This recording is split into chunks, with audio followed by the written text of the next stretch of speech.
L'une des questions qui m'est le plus souvent posée lorsque j'accompagne des clients dans leur projet d'achat, c'est combien ça va me coûter en tout et partout? On est tout au courant de combien ils vont payer la propriété, mais c'est quoi les autres frais qui sont associés avec l'achat d'une propriété?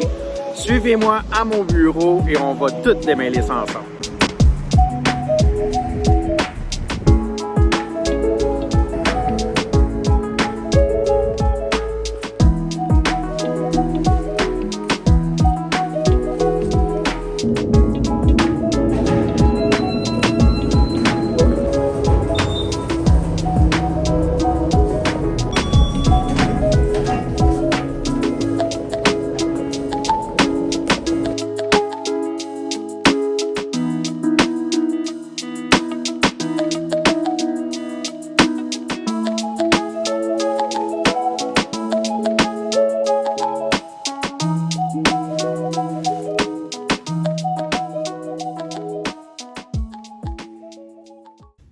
Bon, maintenant qu'on est bien installé, on va faire le tour des différents frais associés avec l'achat d'une propriété.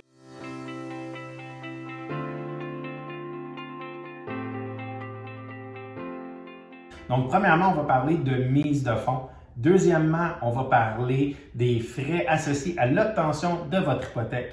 Troisièmement, on va parler des honoraires professionnels associés avec l'achat. Quatrièmement, des taxes. Et puis cinquièmement, des autres frais moins importants et desquels on peut se passer, mais mon Dieu, qui aident quand même beaucoup notre vie lorsqu'on est en plein déménagement. La mise de fonds. C'est quoi ça, une mise de fonds? En fait, c'est votre apport en argent qui vous appartient, que vous allez mettre sur votre prix d'acquisition. Je vais vous parler des grandes bases là, au niveau des hypothèques standards. Sachez qu'il est toujours possible avec différentes techniques d'acheter une propriété sans mise de fonds. Je ne rentrerai pas dans ces détails-là dans cette vidéo-là. Ça va sûrement faire l'objet d'une autre vidéo. Cependant, la mise de fonds peut provenir de différents endroits. Évidemment, les banques vont exiger que ce soit un montant en argent qui est économisé depuis plus de 90 jours. Dans certains des cas, on peut même prendre de l'argent qui est placé en REER, donc le fameux RAP. Donc, ça peut faire la mise de fonds pour la propriété, mais il y a certaines conditions qui s'y appliquent. Vous pouvez également prendre de l'argent qui dort sur une marge de crédit hypothécaire. Donc, si vous êtes déjà propriétaire d'une maison avec une bonne équité dessus, ça peut provenir de l'argent qui est donné, donc une donation de vos parents. Bref, les manières d'obtenir une mise de fonds sont quand même assez grandes. Certains barèmes qui sont très importants à respecter toutefois. Lorsque vous voulez faire l'achat d'une propriété qui comprend un ou deux logements maximum, donc que ce soit une maison avec un bachelor, un duplex qui a 2 appartements, la mise de fonds minimum qui est associée avec cet achat-là va être de 5 % du prix d'achat total. Donc, pour une propriété que vous achèteriez 300 000 $, 5 % de 300 000 $, ça équivaut à 15 000 $ de mise de fonds. Si vous êtes intéressé toutefois par l'achat d'un triplex ou d'un 4 logements, donc d'un quadruplex, cette mise de fonds-là passe automatiquement de 5 % à 10 % minimum pour acheter cette propriété-là. Évidemment, en ce moment, je vous parle de mise de fonds minimum et pour pouvoir accéder à ce genre de financement-là ou de mise de fonds, ça va prendre un prêt qui est assuré soit par la SCHL, par Genworth ou une troisième compagnie qui va venir assurer la banque. Il s'agit de produits qui sont offerts quasi exclusivement pour des propriétaires occupants.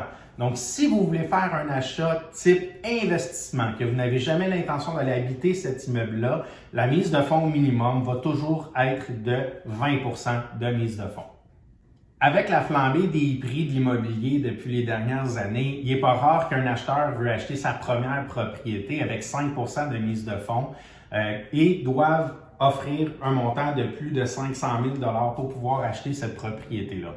En fait, ce qui est important de retenir, c'est lorsque vous faites ce genre d'acquisition-là, on prend l'exemple d'une propriété qu'on achèterait 600 000 $ et qu'on veut apporter 5 % de mise de fonds, on va pouvoir le faire, mais seulement sur la première tranche qui est sous le 500 000 $. Tout ce qui est en surplus du 500 000 va devoir avoir une mise de fonds minimum de 10 %.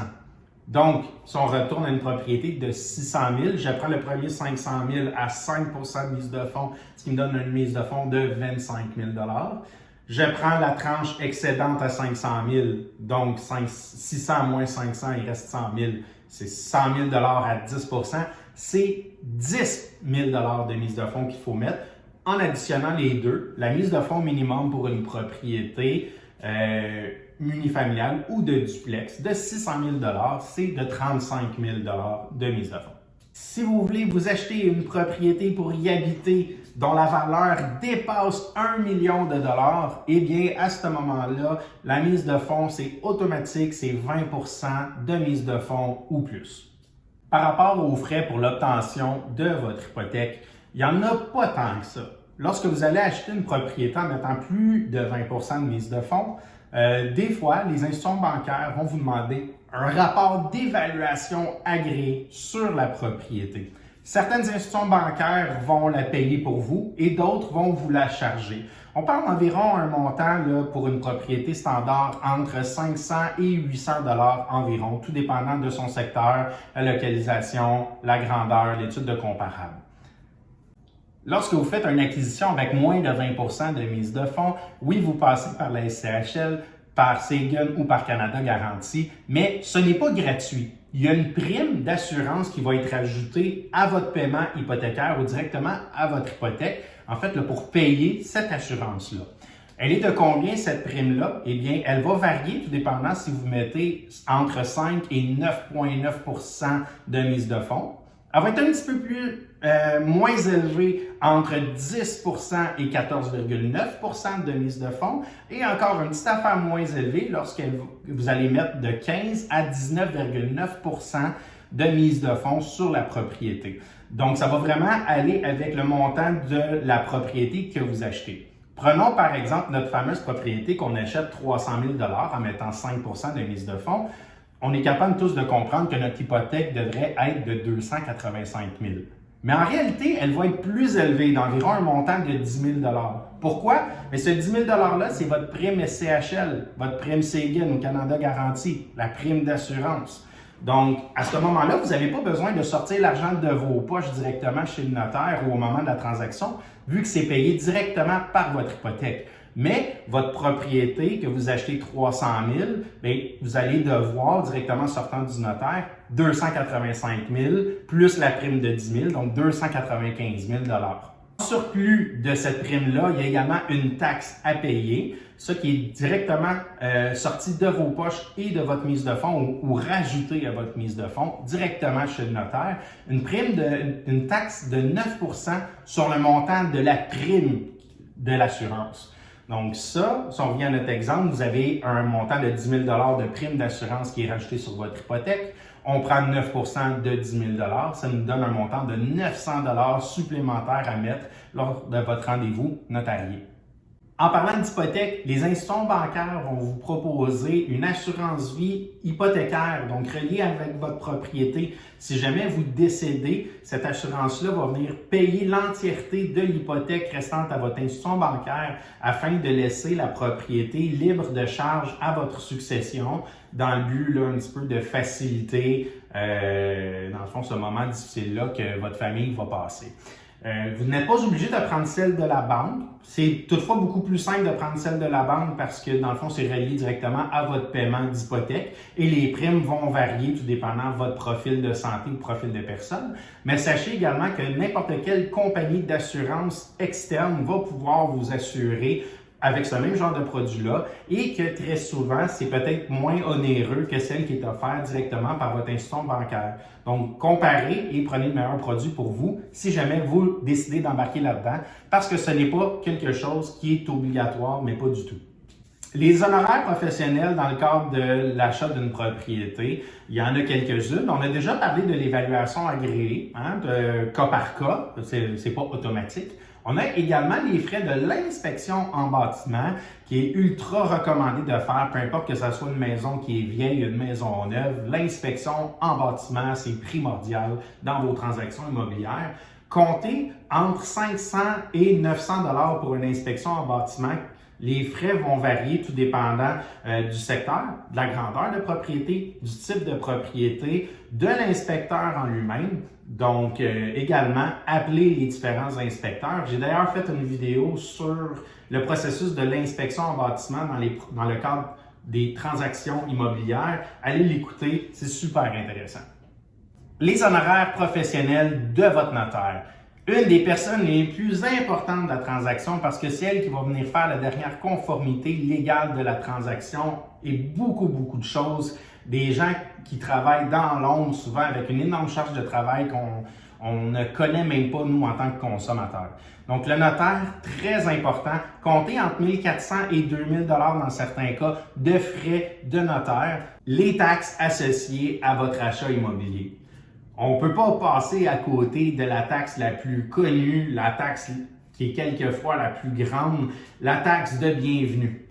Taxe de bienvenue, c'est pas son vrai nom. En fait, pour la petite histoire, sachez que la personne qui a introduit cette taxe-là était un juge, Monsieur Bienvenu, et que la taxe a pris son nom. Mais on parle vraiment là, de la taxe de mutation de droit immobilier ou la taxe de mutation immobilière. Comment ça fonctionne? C'est un montant qui va vous être chargé directement par la municipalité dans laquelle vous allez déménager. Et cette taxe-là, en fait, est basée et calculée sur le moindre des deux montants entre votre évaluation municipale ou tout simplement votre prix payé. Comment la calculer, cette taxe-là? En fait, elle va varier d'une municipalité à une autre. Donc, moi, ce que je vous conseille, c'est lorsque vous allez avoir trouvé votre propriété, et surtout la ville dans laquelle elle va être, allez sur Google ou un autre moteur de recherche et tapez tout simplement calcul de la taxe de mutation, calcul de la taxe de bienvenue. Ça va vous amener vers un calculateur automatique. Vous aurez qu'à sélectionner la municipalité et ils vont vous sortir le montant de la taxe de bienvenue de mutation immobilière. Cette taxe-là, tout dépendant des municipalités, va vous être envoyée par la poste à votre domicile dans un délai entre 2 semaines et des fois 2 à 3 mois. Donc, si on a beaucoup de transactions immobilières dans la même ville, ça va être un petit peu plus long avant de recevoir sa fameuse taxe de bienvenue. Et lors de la réception de cette taxe-là, vous allez avoir 30 jours pour l'acquitter. Les taxes municipales et scolaires. En fait, là, je vais vous partager une expression que j'ai entendue. Un vieux sage un jour m'a dit que dans la vie, il y avait 3 certitudes. La première, c'est qu'on va tous, à un moment donné, naître. La deuxième, c'est qu'on va tous, à un moment donné, décéder. La troisième certitude, c'est qu'entre les deux, on va toujours payer des taxes et de l'impôt. C'est le cas, effectivement, avec les propriétés. Donc, à chaque année, vous allez devoir payer vos taxes municipales, vous allez devoir payer vos taxes scolaires. Mais au moment de la transaction immobilière, il va falloir mettre tout à jour à la journée près avec votre propriétaire et c'est le notaire qui s'occupe de faire ces calculs-là. Un très simple calcul de répartition, là, une belle règle de 3 qu'on a tous appris à l'école qui est très simple. En fait, on va prendre le montant annuel, combien ça donne par jour et on va le multiplier par le nombre de jours que le vendeur a soit payé en trop ou que l'acheteur va être là et l'acheteur va devoir rembourser le vendeur de son trop payé. Il peut arriver l'inverse aussi à laquelle on fait une transaction où le vendeur n'a pas nécessairement payé de taxes encore pour la propriété. Ça peut arriver en début d'année et à ce moment-là, le vendeur va remettre un montant d'argent en avance à l'acheteur pour que l'acheteur puisse payer le compte de taxe municipale ou le compte de taxe scolaire dès qu'il va rentrer. La dernière taxe, mais non la moindre, la TPS et la TVQ. Dans un cadre de transaction résidentielle, la grande majorité des ventes se font ils sont exonérés de taxes parce qu'il s'agit de produits qui sont non neufs et à usage résidentiel qui sont vendus. Cependant, dites-vous que vous pouvez et que vous allez payer de la taxe sur une maison d'un promoteur immobilier, d'un constructeur d'une maison neuve, en fait, tout simplement. Vous allez bénéficier directement avec le contracteur d'une certaine ristourne pour ne pas payer le 14,975 % de TPS TVQ sur le prix d'achat. Ça va être un petit peu moins étant donné la ristourne. Sachez cependant qu'il y a de la TPS et TVQ à payer sur n'importe quelle propriété qui comprend des locaux commerciaux dans lesquels les locataires payent leur loyer plus TPS TVQ. À ce moment-là, si vous disposez d'un numéro de TPS TVQ, il y a des déclarations à faire au niveau du gouvernement et le tour est joué. Les autres frais connexes à votre transaction, les autres choses qui sont à payer, on y va en rafale. L'assurance habitation, les frais de déménagement, les frais de rénovation, les frais d'aménagement. C'est tous des frais qui vont varier tout dépendant de vos besoins et le type de propriété que vous allez acheter. Par contre, un des plus importants là, à ne pas négliger parce que vous pourriez avoir des problèmes rendus chez le notaire si ce n'est pas déjà fait, c'est votre police d'assurance habitation qui est primordiale pour l'obtention de votre prêt hypothécaire. La banque va vous confirmer d'avance que vous êtes accepté au financement, mais lorsqu'elle va devoir débourser les sous et les envoyer chez le notaire, si vous n'avez pas votre police d'assurance, bien, ça pourrait créer un gros problème de retard de transaction. Là-dessus, je vous remercie de votre écoute. Sachez que notre équipe, on est toujours disponible pour répondre à toutes vos questions en lien avec vos achats ou vos ventes immobilières. Et là-dessus, je vous souhaite un très bon déménagement.